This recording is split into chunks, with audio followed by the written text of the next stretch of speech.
ولي الله.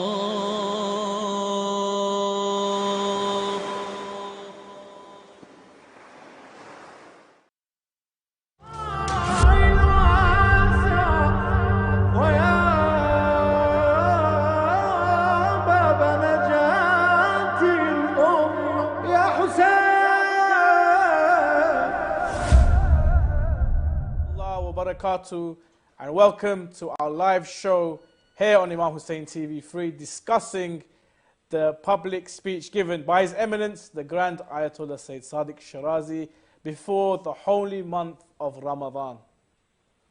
His Eminence Sayyid Sadiq Shirazi, Hafadullah, annually gives a speech just before Ramadan, and this year, what a wonderful, insightful and informative speech given in terms and directing on current affairs, as well as obligatory duties on our communities, and also touching on the character and on the honor and on the valiant honor of Amir alMumineen Ali ibn Abi Talib alayhi salam. Inshallah, over the next few minutes, myself and a special guest, inshallah, will be discussing and analyzing the speech and the lecture given by His Eminence, the Grand Ayatollah, and also dissecting ways that this speech we can adopt and implement in our lives, especially during the holy month of Ramadan, a month of spirituality, a month of building on our taqwa and also gaining closeness to Allah subhanahu wa ta'ala and His holy Ahlul Bayt. I'm your host, Mohsin Shah, and joining me, inshallah, is Dr. Zubair Olyebek. Assalamu alaikum, Doctor. Assalamu alaikum wa rahmatullahi wa barakatuh. How are you doing? How are you feeling?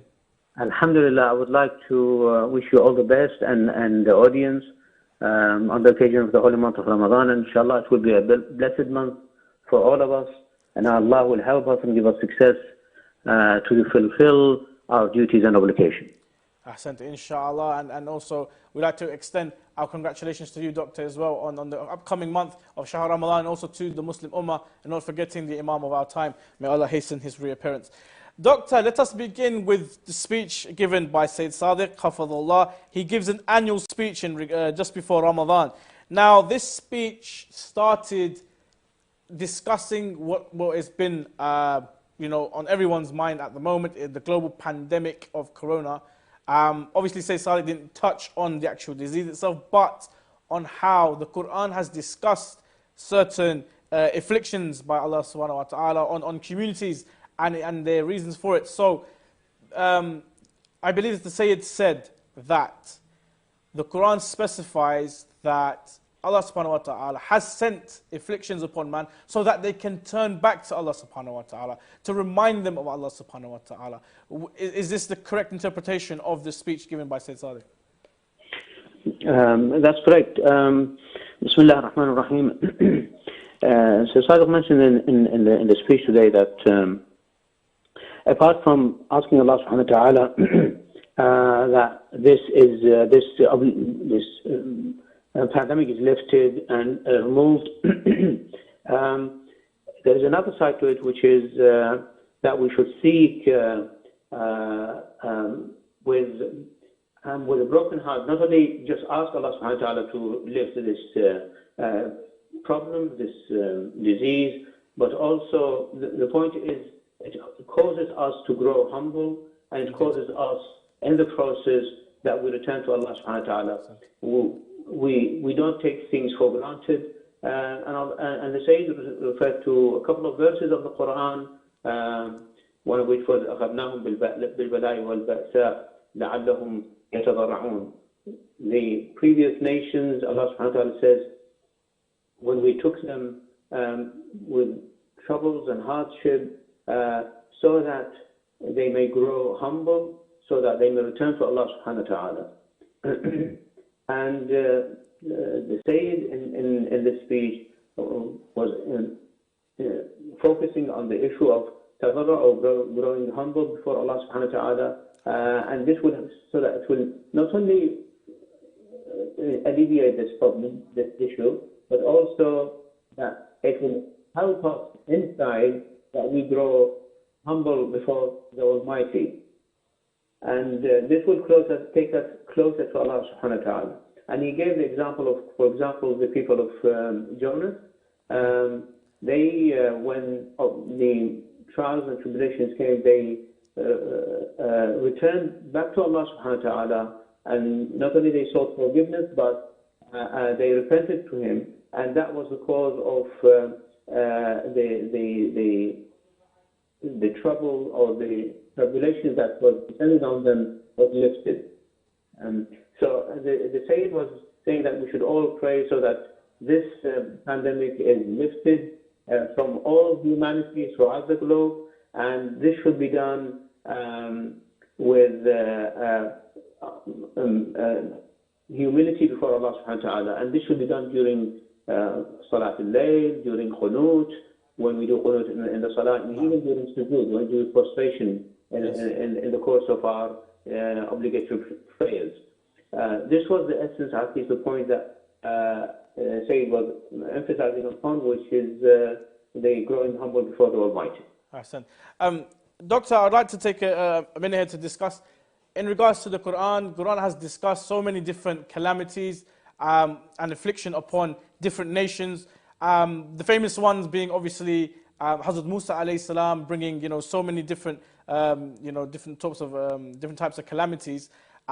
Also, we know that the people of Hazrat Musa alayhi salam had been praying for their Messiah, and with the collective dua, Allah subhanahu wa ta'ala brought their Messiah a lot sooner than prescribed. Now, how do we link that today with the Imam of our time, us coming together, praying for the Imam's reappearance, and also interceding with the Imam of our time to fight the affliction and this pandemic that we have today? Yes, it goes without saying that if we collectively pray and we grow humble and help one another and grow humble before Allah subhanahu wa ta'ala and seek Allah's help and also the intercession of the Imam of our time, and we beseech Allah subhanahu wa ta'ala by the names of the Imams, the 14 Ma'soom, starting from the Prophet sallallahu alayhi wa sallam, Fatima al-Zahra alayhi salam, Imam Ali alayhi salam, and ask them and intercede so that Allah removes this affliction from us, and also ask, as the Sayyid was saying, that ask the Imam of our time that he takes action directly to remove this affliction from the people, from humanity, because Allah subhanahu wa ta'ala has given him the authority to do that. So not only we ask Allah to help and alleviate the situation, but also Allah ask the Imam of our time to do that. Ahsant. Inshallah, we can all pray for the reappearance of our Imam, inshallah. Allah protect him and hasten his reappearance, and inshallah, Dr. Me and you will be amongst the companions, inshallah, one day. Doctor, moving on, the Sayyid Sadiq Hafidhullah then, discussed our obligations and our duties.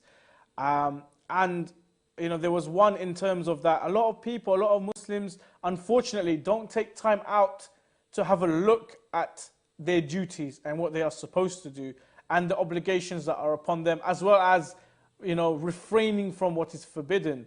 What does the Sayyid, the Ayatollah, what does he discuss in terms of the duties of the believing brothers and sisters? Yes, Sayyid always emphasized in this speaking, of course, in other speeches, that one of the most important obligations of an individual is to know what their one's duties are and implement them and fulfill them. And of course, it isn't the duty, when he uses the term duties, it isn't just the salah and, the 5 daily prayers or fasting during the month of Ramadan and going to Hajj and so on. It goes beyond that. The duties means you need to make sure that, for example, the relationship between husband and wife, what is the duty of the husband towards his wife, what's the duties of the wife towards the husband, and to make sure that this family life goes on, and if that means they should forego some things and forgive one another in order for this marriage life to continue, this project to continue and the family grows, then that would be the duty of the individual. The duty of the individual, it isn't just salah and sawm, it also goes down to things like forgiveness and forgoing things which might have been wrong, for example, towards the person. So this is, in general, he was talking about this, and then he got to the point where he said that one of the most, and this is a very important statement that he made in this speech, is that one of the most important obligations that we have today is the defense of Amir al-Mumineen alayhi salam. He explained before that the defense of Amir al-Mumineen alayhi salam is wajib kifaya. If somebody does it, then it's not obligatory for everyone else to do it. So when you say defense of Amir al-Mu'mineen, what are we talking about? Are we talking about defending his honor? Are we talking about debating other schools of thought on the status of Amir al-Mu'mineen? Or are we talking about introducing him to the wider community and those who don't know him? It's all of those that you mentioned. Okay. All of those that you mentioned. There've been a lot of accusation and wronging towards Imam Ali alayhi salam. As you know, he was through a coup or whatever, he was removed from his position, and a lot of injustice was done to him.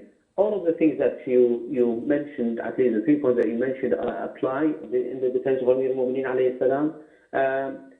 But the aspect that the Sayyid focused on was we need to study, the faithful need to study and know what certain traits of Amir al-Mu'mineen were, and of course convey them, present them to the masses, to the world, to the people throughout the world.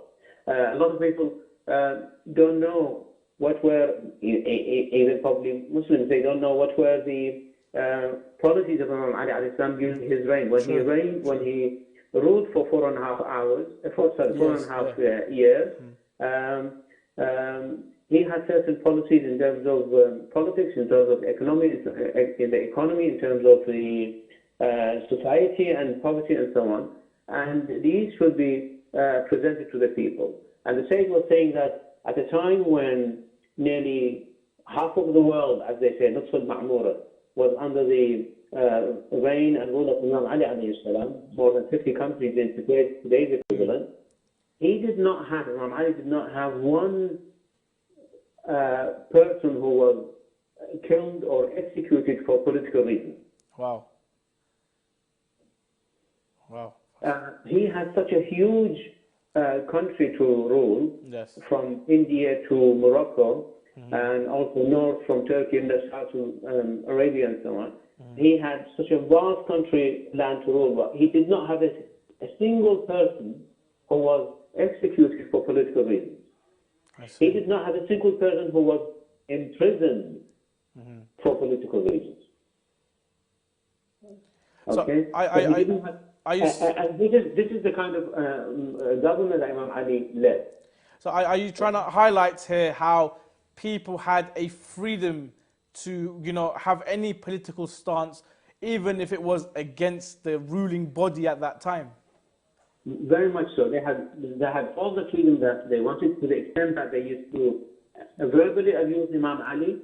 Okay. They used to do a lot of slander against Imam Ali, and he didn't used to do anything to them. In fact, even those who had waged wars against Imam Ali alayhi salam, yes, when there was ceasefire, he did not have anything to do with them. He didn't go on to prosecute them because they were involved in acts of warmongering, in acts of military adventures against him. Okay, he did not do anything of the sort to them. Not only that, he continued to pay them benefits or whatever they were entitled from the state. So they were the people who were actually waging war against Imam Ali, and they were fighting him only yesterday, and today it's as if it was nothing. So this was the policy of Imam Ali. The Khawarij who fought him, fought Imam Ali, when the battle stopped and everyone went home, it's as if nothing had happened. And the Khawarij especially, they continued to receive their pay from the state. I see. So this was the policy of Imam Ali alayhi salam. Another thing was that the economic policy. Yes. You do not find someone who throughout his life was poor, or someone who died of hunger Yes. during the reign of Imam Ali alayhi salam. One of the main policies of Imam Ali alayhi salam, and of course that of the Prophet sallallahu alayhi wa alihi, is a law which the Prophet sallallahu alayhi wa alihi brought, which was al-ardu lillah wa liman amaraha. Land belongs to Allah and to whoever develops it. Yes. This is a critical economic policy which we have in Islam, which Imam Ali and the Prophet ﷺ implemented, which unfortunately is not implemented today in Muslim countries. Yeah, not at the moment, no. Al-ardu lillah wa liman amaraha. Land belongs to Allah and whoever develops it. It doesn't belong to the state. It doesn't belong to the government. They don't have any right to sell the land to other people. Land is free for everyone to use. If the land is not used by anyone, then anyone can come and take whatever land they want and develop it to do whatever they want to do, develop it into a farm or a house or a shop or factory or what have you. They should be free to do that. But unfortunately, they were free at the time of Imam Ali alayhi salam, and that's why there were no poverty. Unfortunately, it isn't the case today in Muslim countries. Yes. Unfortunately, Doctor, one, as you were saying, was to as the Sayyid, the Ayatollah said, Sayyid al-Marja, to introduce Imam Ali and maybe introduce him through his policies and so forth. Where can one learn a little bit more about Imam Ali? First of all, we should know ourselves as the Shia of Imam Amir alMumineen. We should know Imam Ali. We should have this special relationship. We should be experts in the biography of Amir alMumineen. What do you suggest over this period of Ramadan for us to learn a bit more about Amir alMumineen? Where would you direct us? Well, if you want to do a ground research, then you basically go and read about Kutub al-Sira, the books which are about the biographies of Imam Ali alayhi salam and the Prophet sallallahu alayhi wa sallam. But if you want something quick, there is a book which written by the Sayyid. It's Politics in Islam, Asiyat in Islam, and alhamdulillah it's been translated into English, so it should be available. Yes. And they could start from that. They would see the policies of the Prophet and Imam Ali alayhi salam, the politics of Imam Ali and the economics, the political regime that he had and the economics regime that he had and he implemented, and the fact that people were free to do whatever. They could say all the things against Imam Ali. And he wouldn't do anything to them. And also, people, in terms of the economy, they were doing rather well. And if there were poor people, Imam Ali alayhi salam would see to them that they get on their feet and they get out of that poverty. But you do not have people who were in poverty throughout their life. So this is reflected in that book, The Politics in Islam. And I recommend it to anyone to read it, at least the first few chapters of the book. It's only about 300 pages, so it's well worth reading about that. And of course, when you've learned about this, you could do your duty, which is, as the Sayyid said, one of the most important obligations today is to promote Imam Ali, to defend Imam Ali, and to present Imam Ali to the masses. And you can only do that by studying about him. And the starting point will be that book. Awesome. Doctor, we've only got a couple of minutes left. One thing I wanted to discuss was that the Sayyid al-Marja also discussed about using good deeds to promote virtuism, to use good deeds to fight corruption and to fight evil. How do we, as Muslims, as our brothers and sisters, how do we implement this in our lives? The Sayyid mentioned referred to a verse in the Quran, Aqimuddin, uphold the religion. And he said religion means virtues. So basically you need to make sure that virtues are upheld in society and there is no evil or injustice in society. We could help one another whatever we can on community level. But on a greater level, we need to introduce the policies of Imam Ali alayhi salam, so that people can see what Imam Ali used to do, and of course what the Prophet sallallahu alaihi wasallam used to do.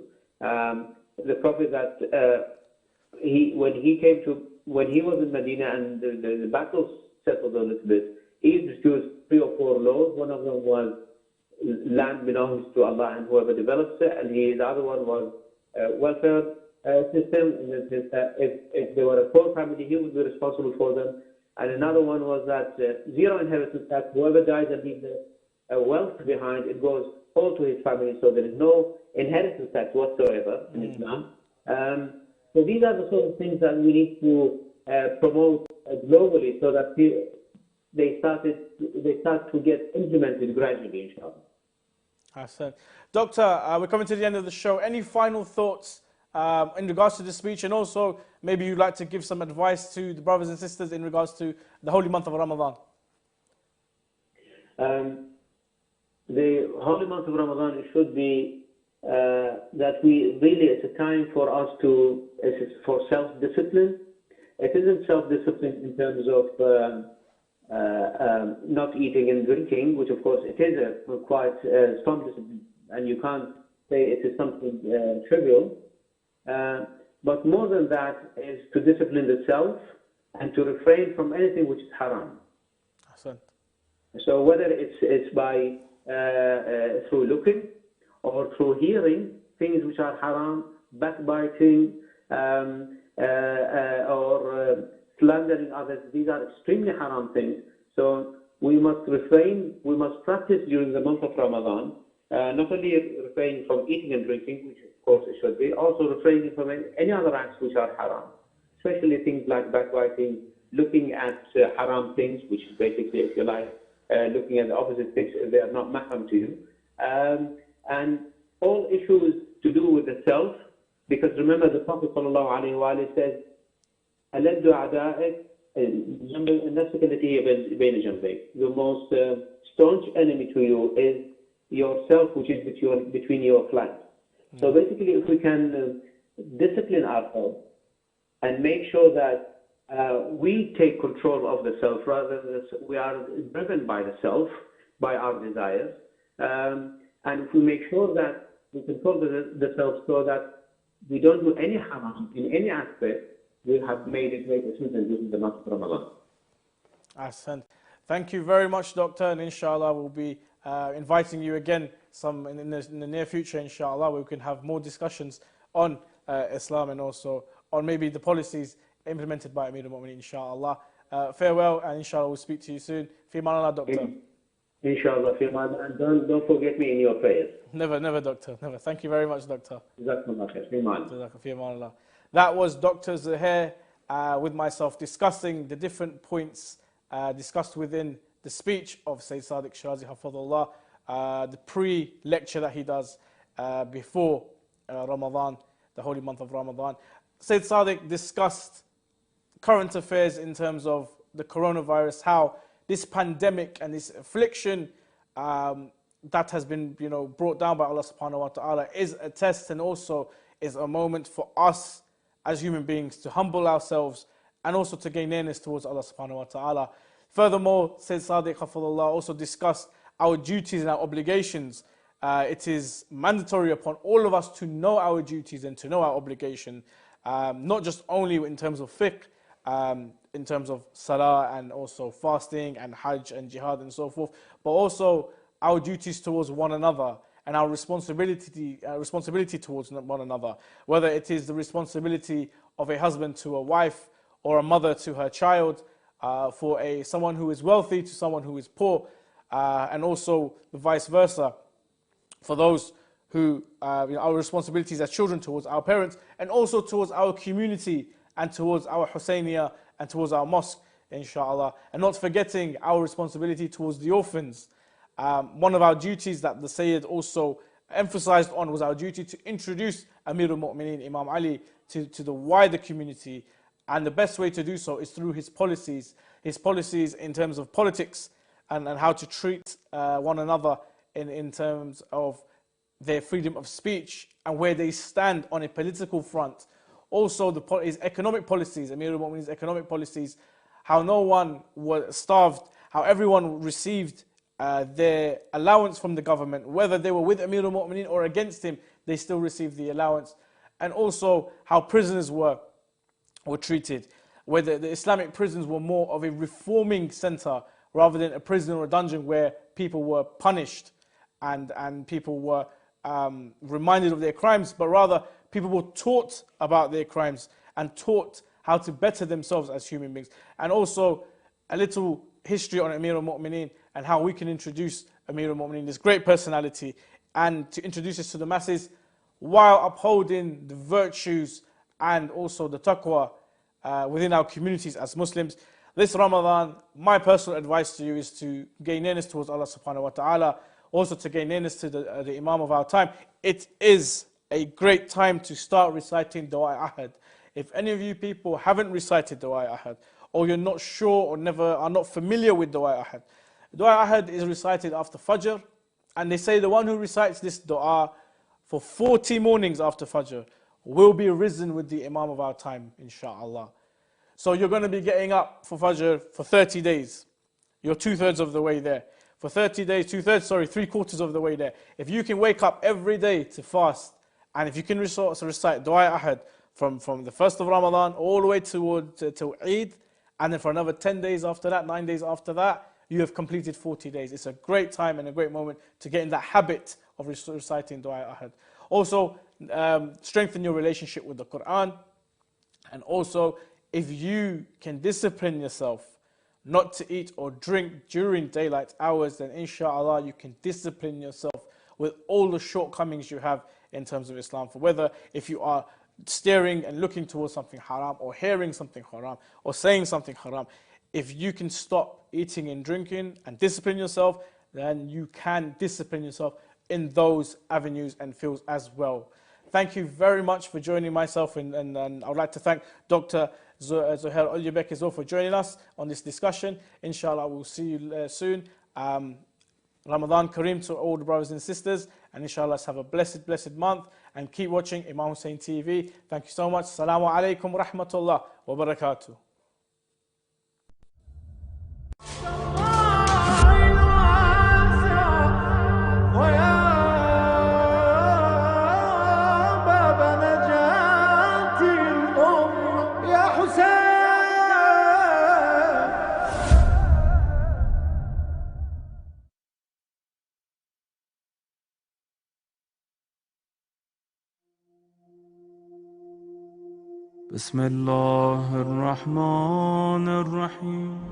The Ziyarat Ashura recitation campaign for the relieving from various kinds of disasters and diseases. Imam Hussein Media Group invites all the believers all around the world, men and women,